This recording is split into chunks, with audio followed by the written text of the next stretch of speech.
Here's the point.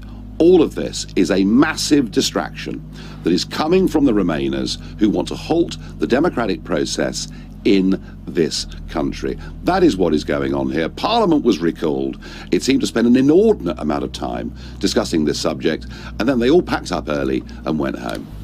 What people that want the second vote, they call it the people's vote.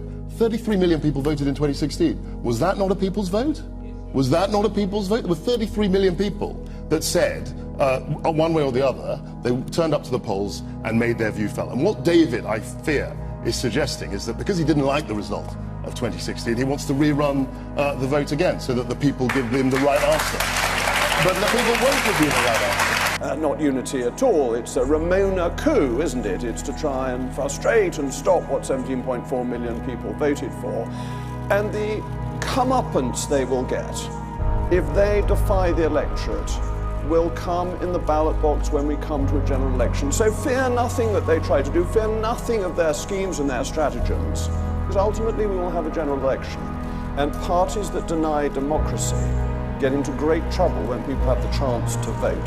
To actually ask the members of Parliament that are present on the panel what part of democracy they don't actually understand. Basically, the problem seems to us, the people in Europe and here who do business together, that you and your friends, your politicians, are getting in the way. We're quite happy with the British people saying we're going to leave Europe, and we business people will do business together. But unfortunately, you're muddying the waters. They've decided they're going, accept it, it's done. Let us get on with our business. You're costing people jobs, you're costing this country money, and you're prevaricating. I think Remoaners, that section of the political class, deeply, profoundly anti-Brexit and, in my view, anti-democratic. They are a complete and utter menace to democracy. They are a menace to freedom. They are a menace to the millions upon millions of people who voted in good faith to leave the European Union. I mean, it's really astonishing. It's quite difficult to explain to people outside of the UK just how much of a war on democracy we are currently living through. For the past 3+ years, various sections of the establishment, the majority of the establishment in fact, have declared open war on the democratic mandate, on the 17 million strong vote for Brexit. But what's happened here is that at the time of the vote, the Remain campaigners, which was every political party, all said this is going to have economically dire situations, going to lead to all sorts of problems for you economically. And I'm saying people voted despite that. So the one thing you can be sure is that it's the economy stupid cliche that everybody says. I don't disagree with that. What's ignored by the voters. So the one thing I can be certain of is that they did not vote because they thought they were going to be better off. That's the point I'm making. What's happened in there, the mother of all parliaments, is anti-democracy. Well, Mr. Speaker, someone shouts from a sedentary position 52-48. There's a difference between a majority of 1.4 million and 1. Yes. So all I would say to the honourable gentleman opposite and his parliamentary colleagues is the public won't be impressed by this. Forgive them, Father, for they know not what they do.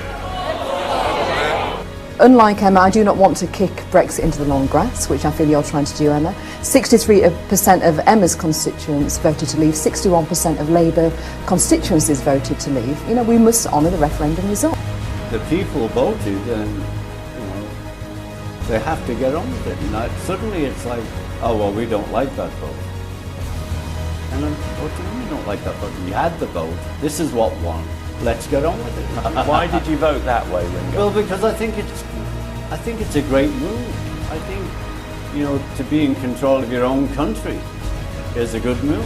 However, I just want to ask her, what part of the word move don't you understand? We had a referendum, we promised to abide by the result. She's saying if I become Prime Minister, on day one I'm going to stick 2 fingers up at all of you. That's neither Liberal nor Democratic, is it? Mr. Speaker, does the Minister agree with me that it's about time the government demonstrated a no-surrender attitude to the EU bureaucrats who try to blackmail us, bully us over air flights, passenger duty and everything else?